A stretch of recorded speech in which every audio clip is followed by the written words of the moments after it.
seeing what instant difference I could make on somebody by giving them a plate of food. That was a realization for me that was something what I wanted to do. Seeing that face of happiness and satisfaction and enjoyment of people on the table. This is the Deep in the Weeds podcast. I'm Anthony Huckstep. There have been many people who started careers in other fields but were drawn to hospitality and made a real success of it. What role does tourism have on an increased interest in food for those that find a new career in hospitality? Julian Velasquez is the chef and co-owner of El Estanco in South Australia. Julian, how are you going? Yes, very good, thank you. Thanks for having me. You built quite a huge career away from food for many years. What was it that drew you to hospitality? Well, I guess mainly that desire to give to people. It's just, products. I grew up with that family orientation where I used to cook Christmas dinners at home for my family when I was not even near being in the hospitality industry. But that always was part of who we were. Just the cooking and the sharing. You're originally from Colombia. Take us back to when you were young. What was food like in your family in Colombia? Well, it was very different to what is here, but very good. So it was a sharing thing for us. I learned a lot from my grandmother, which I still put into practice till this day. But she always used to cook for us as a family. We had a small farm as well, so my father used to cook for us. One thing that I always remember is even if we were 5 on the table, there was always 6, 7 portions put on for whoever just rocked in. For the forester, he used to say. It was always about that sharing and about that, using stuff from the land. So most of the meals at the farm was just things that we raise or produce, with the vegetables or livestock. So it was always part of my life, even though I was planning to go into a completely different field like politics and economics rather than cooking and hospitality. Is there any feasts or dishes that you can tell us about that you have fond memories of from your youth?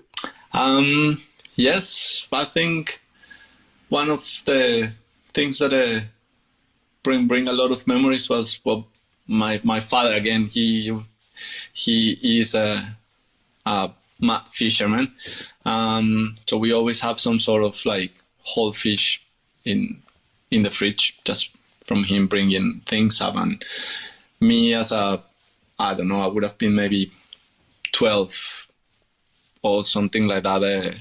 One day just decided to invite my best friend for lunch and just proceeded to fillet a fish without not knowing what I was doing really.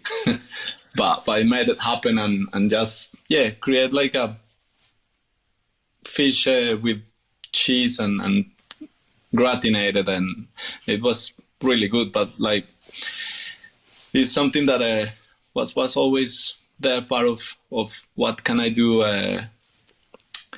to make things tasty. As I say, as a little kid, I was always playing in the kitchen with my mom or my grandmother, with the pots and frying pans while they was just doing their jobs around. You studied politics and international relations at university, but you set off on an adventure and travelled around the world. And tell us about what that experience was like and what the different food cultures were and what impact they had on you. Oh, that was huge. That was huge. So when I finished school in Colombia, it was always that willing to travel and experience. That was always part of me. And luckily, my parents encouraged that quite a lot. So I moved to the UK when I was 18. And well, as you may realize, well, coming from Colombia to a place like England will just open a completely different window to be exposed to different cultures like Indian food, Asian food, even, well, British cuisine. I live with a family there, so I was having meals with them every night. So that brought my horizons quite a lot in terms of cultures. I went back to Colombia after 1 year, and then is when I started studying politics and international relations.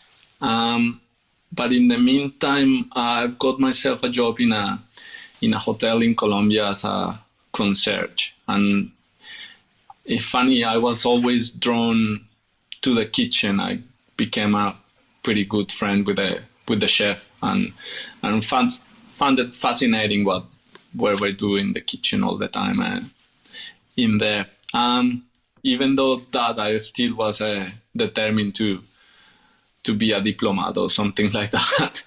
Then I moved to Australia and studied international relations in Brisbane. But at the same time, again, I used to cook always for friends, go to the markets and buy fresh scallops and have to clean fresh scallops without never done it before. Things like that, where I put myself into those situations, but with pleasure. And I think that always taught me a lot of things. Like a lot of the things that I know from traditional cooking, I've learned them myself by reading, researching, and things like that, rather than it's so much that you can learn in school, basically, well, college. What drew you to move to Australia and Brisbane, and what was it like when you first arrived? Were you surprised by the food culture? Yes. That's basically surprise. Yes, it was a far away country for me, really. I remember I came the long way. I came via Europe, so it took me like 48 hours flying time to get to Australia. But never really felt in a strange place in terms of food for so many reasons. I live in my first, we'll say, 4 years with a lot of international students because of uni. And they all had their own pieces of food. So I live with a lot of Brazilians, which kept me kind of grounded to home, as we share a lot of traditional food that is quite similar, beans, stews, and things like that. Then as well, I was living with Koreans and Japanese people, so they all had their little bit of influence in that home cooking for us. We used to very often just like do one meal for all of us, and somebody was just kind of in charge of cooking. So it was a lot of sharing. It was, as I said, not on the horizon to end up in the kitchen, really. It kind of gradually happened. I remember my dad saying when I was working in the hotel back in Colombia, he did suggest for me to study hospitality and tourism instead of politics and international relations. And I said to him, nonsense, Dad. Like, That's not what I want to do. And here we are. Yes, it's just, but I guess I had to find that path myself, really. The more things progresses, the more drawn to the kitchen and to the restaurant scene I was.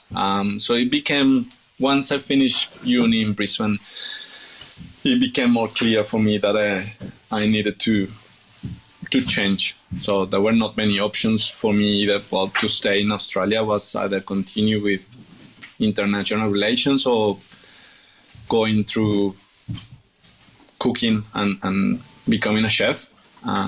So yeah, at that moment it was pretty much clear, like where did I wanted to go.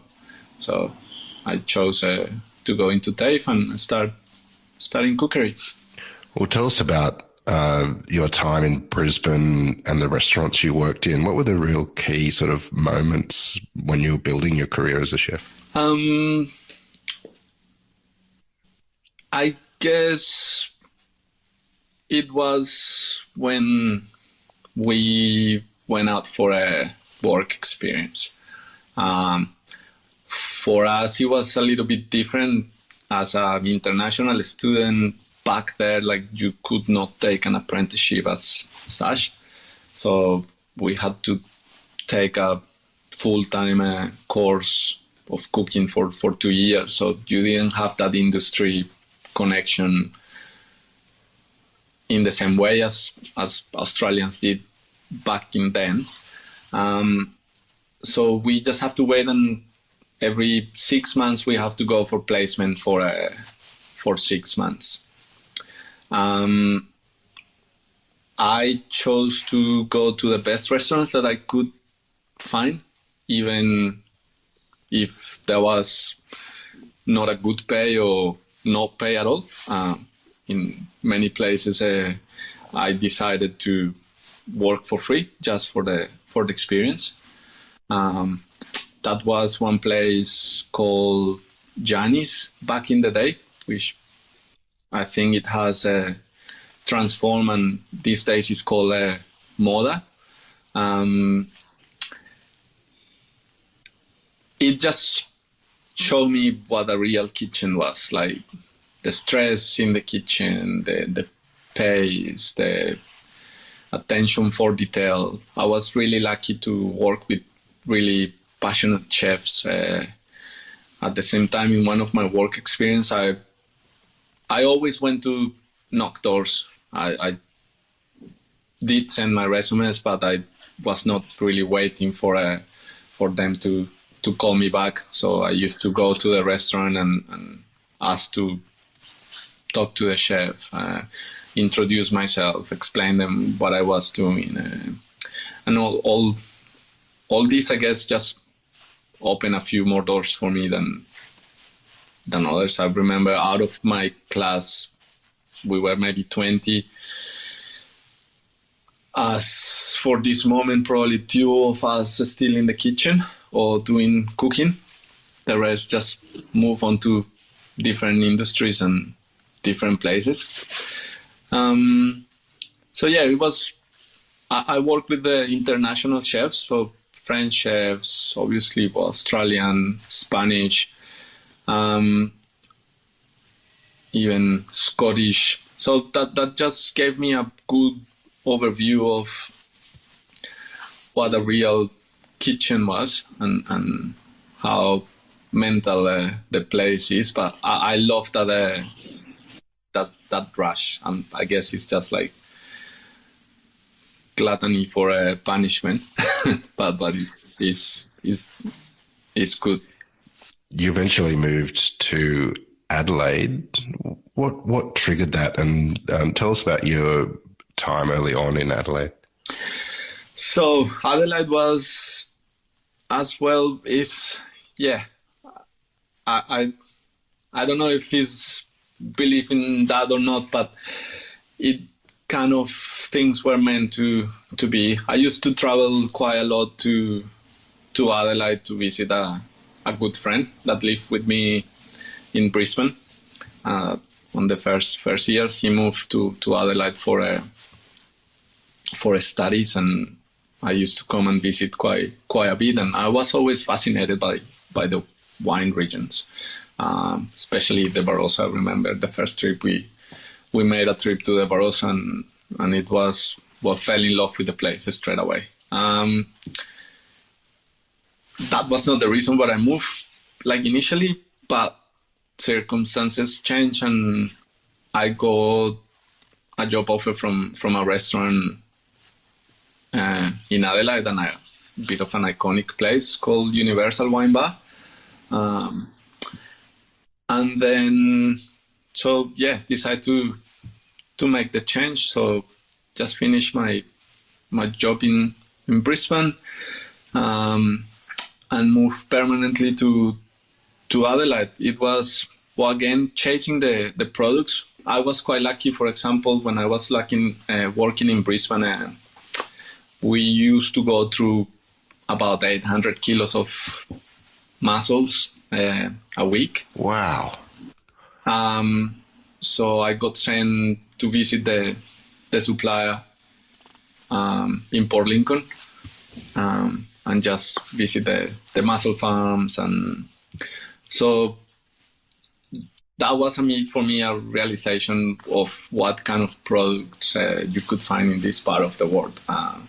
Vegetables, meat, like lamb was coming from South Australia. Amazing wine was coming from South Australia. So that was another reason for me as well to move. And yeah, always been really keen to travel and visit new places and try new experiences. So I say, yeah, I'll do it. And I moved. Then I worked at the Universal Wine Bar for about 4 years as a head chef. Tell us about the sort of food that you were cooking there. That was a bit of a challenge for me, as it was the owners of the restaurant at the time were an older Italian person, which was quite interesting, because he wanted me to recreate his mother's dishes back in Italy,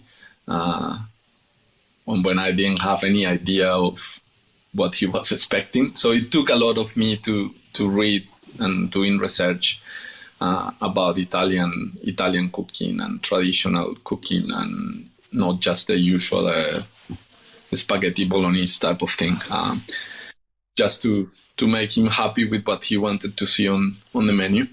I had a lot of help from his sister. So Vito, he would be maybe around 80 years old at the moment. So he's going like back long way in Italian cooking in terms of time. So his sister was a chef. She was the first female, I think, executive chef in Australia, as far as I can remember, Marie Romano.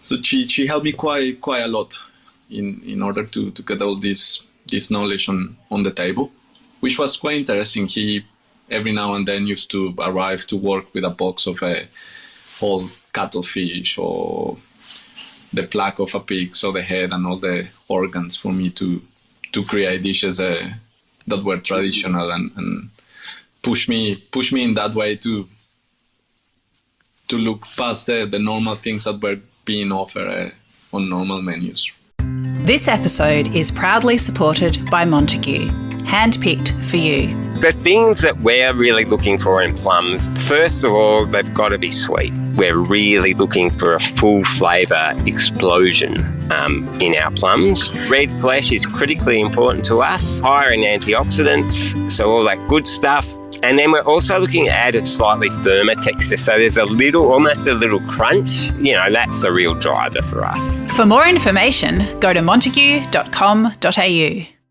Your love for travelling eventually led to working on the Ghan and the Indian Pacific for a couple of years. How did that gig come about, and what was it like cooking on a long journey train? It was very interesting. It was, I would say, probably one of the best experiences of my life. again, as I said, things just kind of align. And I remember thinking when I was back in Brisbane that I wanted to do a journey on a train from Sydney to Perth. I was not really aware of the Ghan or the Indian Pacific or how they operate. And so, but that thought was on my head as a tourist. Once I finished at Universal Wine Bar, I started looking for jobs. I looked for jobs in Kangaroo Island. I looked for jobs in the mine.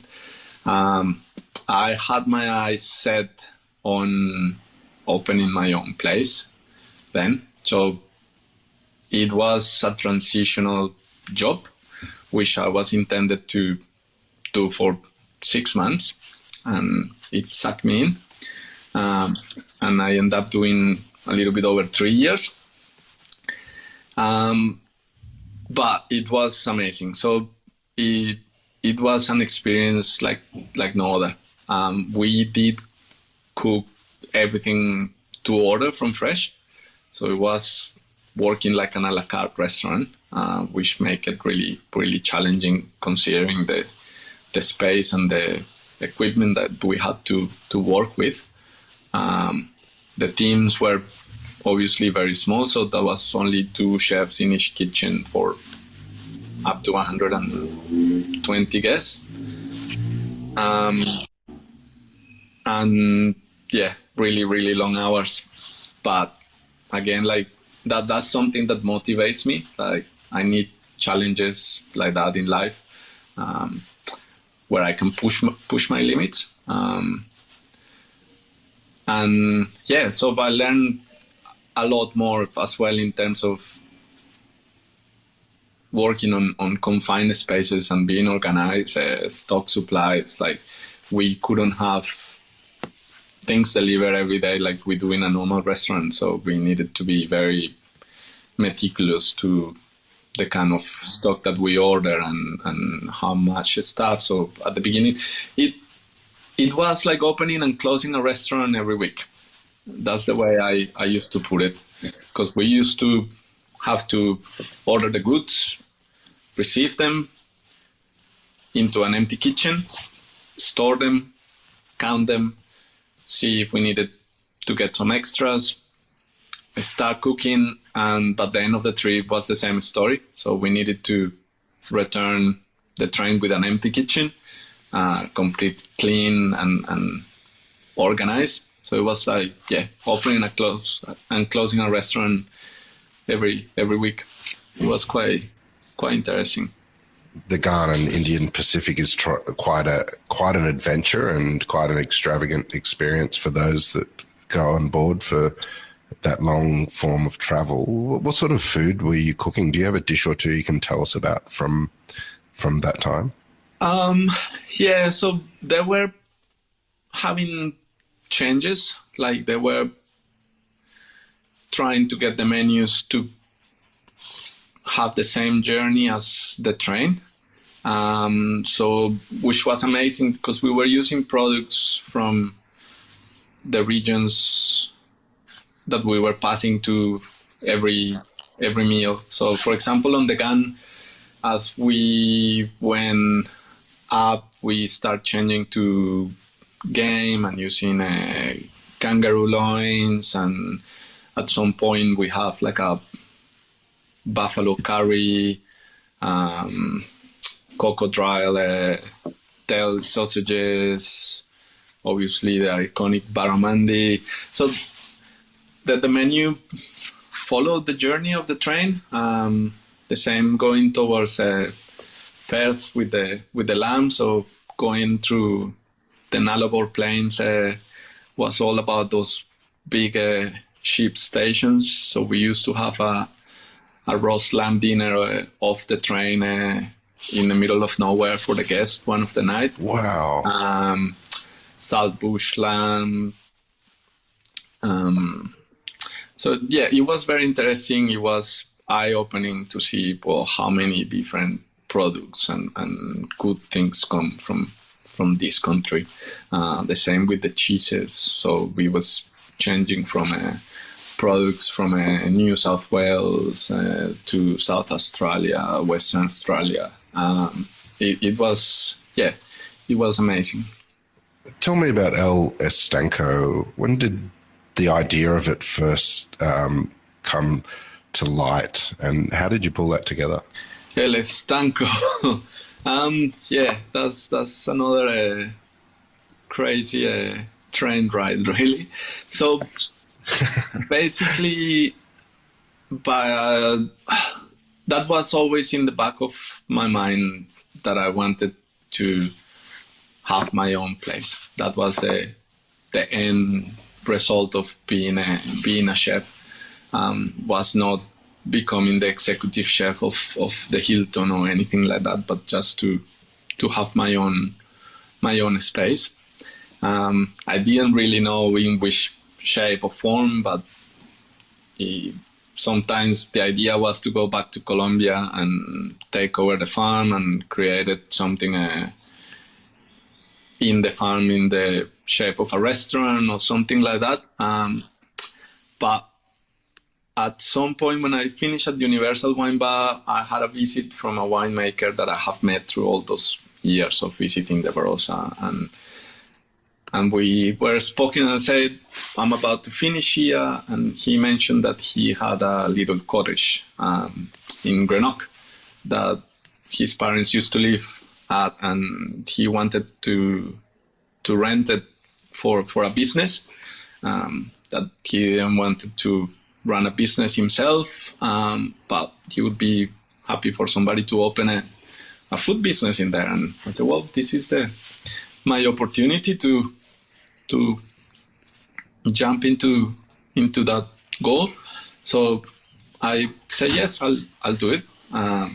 From there to doing the actual restaurant took those 3 years that I got sucked into the train.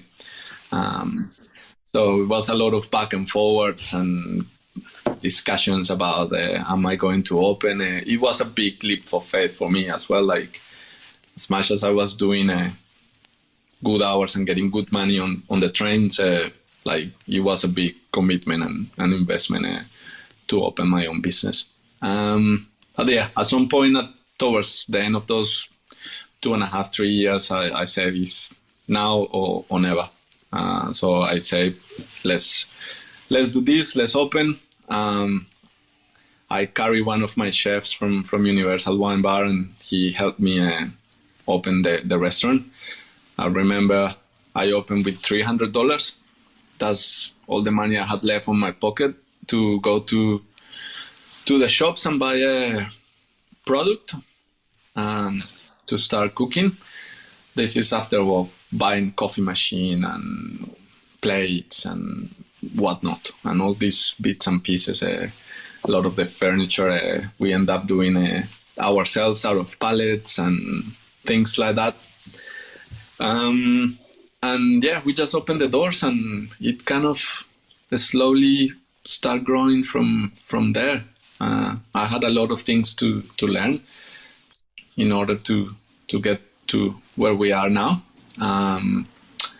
But it started, at least, like, we had the doors open and we were selling coffee and breakfasts, and we had an overwhelming response for the first month, which was a little bit crazy. I had in the back of my head the idea of I will still do 1 or 2 trips in the trains and then come back. It was just not, I couldn't. I needed to be there every day to make it work. And yeah, it had a very good response from the locals and people around the Barossa. And yeah, it gave the community something a little bit different to what they were used to. We brought, obviously, all those South American influence into the kitchen and different flavors and like a different vibe, like different style of service. Even though we were a small place to be called a cafe, we had all this experience working on fine dining restaurants and the train, and like good background to put really good meals on the plate. So I think that opened the eyes for the locals and customers of being able to go to a cafe type of establishment, but getting the quality on the plate of a restaurant. And that set us apart from a lot of the places and gave us a lot of room for growing. On that process, I met my partner, which now is my life partner and my business partner. I think that make things just go a little bit extra on what we wanted to achieve. She was a chef as well on a local restaurant in the Barossa, which was amazing because we could just bounce off each other with ideas and things. So at the nearly six months mark of having El Estanco, we had that conversation and say, well, let's join efforts and let's do this together. And then, ever since she's, the other half of El Estanco, just the two of us getting this on this journey together. Well, tell us about how that works in the kitchen with Abby being a chef and you being a chef and you leaning into your heritage with Colombian cuisine. How does that work? How do you work together, and what sort of food are you creating there? It has always been drawn to the South American flavors. So we have always, because of passion, and that's what we know, and that's what we want to show the rest of Australia, and the Barossa is what we have to offer. And also that just gives us that point of difference from any other place around the area, really. We do research, so that's where bits and pieces like the Italian experience with Universal Wine Bar came to play a good role. It just takes us to research for recipes and food that is not the normal South American offering that you find everywhere. For example, we do Mexican food every now and then as well. And it's all about finding ingredients, dried chilies, making sauces out of scratch of what they would do using fire, just to create that traditional from the land experience on the plate. She is all passionate about that as well. She doesn't spend as much time in the kitchen with us at the moment, as this business has grown quite a bit, that requires somebody to be at the front and on the office. But we always work really well together, bouncing ideas into what we want to see on the plate and tasting, helping each other with research and that type of things. At the moment, we're quite short of staff, so she's back in the kitchen with us, which is good. Keep me on my toes, as you can imagine. The idea of a husband and wife in the kitchen working side by side is a time bomb in a good way. It's always been our passion. Like, she grew up in in a farm. So she always had that as well, a passion for a paddock to play the type of food. And that was what I was doing when I started El Estanco. We did a lot of catering to going into vineyards and cooking for a group of 80 people just out on the paddocks. So do a whole lamp on the cross where we use only wood and fire to cook all the ingredients. So that was another side of the business that we created. We did participated into Tasting Australia a couple of years ago with an event on those lines, where we put on the plate fine dining type of food, but there is no electricity or combi oven use or gas. It's all just made on the spot with coals and fire, and that's one of my biggest passions. So when we created our second restaurant, we worked really hard to make sure we had a grill and a fire element in the kitchen, which we have now, which has allowed us to do a lot of what we like in the normal restaurant service. You have a real focus on local producers and artisans. Is there any that you can tell us about that have been really integral with what you do? Yes, we've always been trying to use the local guys. Until this point, eggs are being supplied from the local egg farm, if you can call it that way.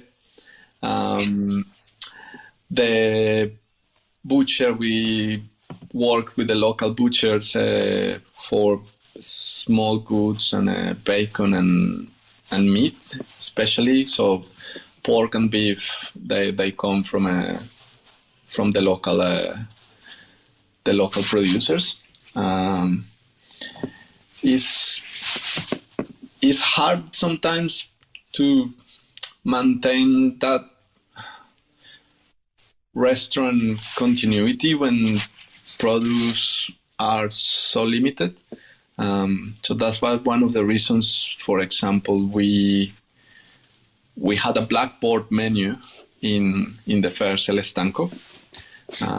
So it consisted of about 4 breakfast dishes and 4 lunch dishes, and they were changed every week. So let's say I used to get my hands on some local venison, which we used to buy the whole carcass and just go through it until we finish it.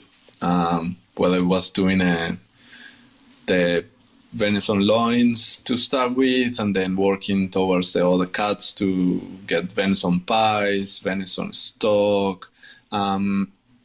So once that was finished, that was off the menu, basically. So it was not, we need to reorder a venison to continue with this. We just work on something else. So that's how we have worked with local suppliers. The same, we go to the Barossa Farmers Market every weekend to buy fruit and veg. And yeah, as I said, pork, for example, come from one of them as well, but just distributed from the local butcher in Mount Pleasant. So yeah, it always been trying to have that relationship of them as well visiting the restaurant, eating what we have to offer.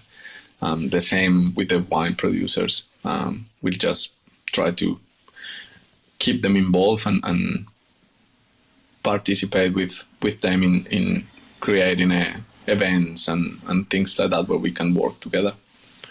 You didn't plan on a career in hospitality, but you found yourself in Adelaide cooking food influenced by your heritage and with great success. So what is it that you love about what you do?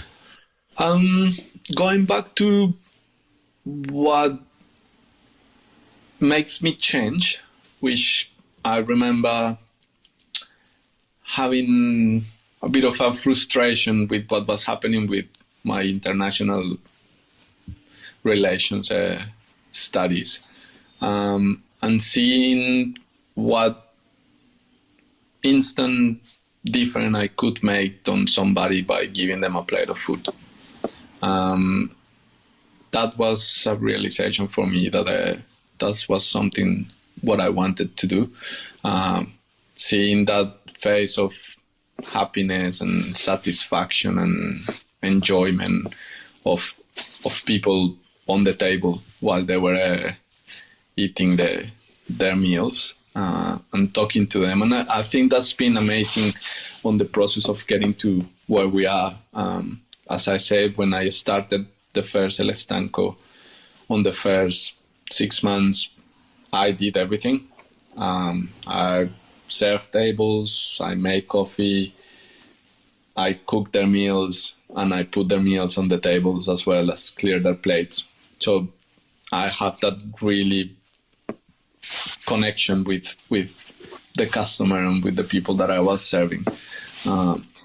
And so just got to see that progression of them getting into my place, eating, enjoying it, sharing the experiences of how we did cook this. Or every now and then we used to just take them to the back of the restaurant where we have our wood fire oven and show them around and explain them how we got to cook that piece of meat that they were eating on the plate, and things like that. Just create this sense of satisfaction and enjoyment. Well, Julian, we look forward to seeing what you do next. We've loved having you on Deep in the Weeds today to share your story. Please keep in touch and we'll catch up again soon. Well, thank you very much, Anthony, for having me. And yeah, can't wait. This is the Deep in the Weeds podcast. I'm Anthony Huckstep.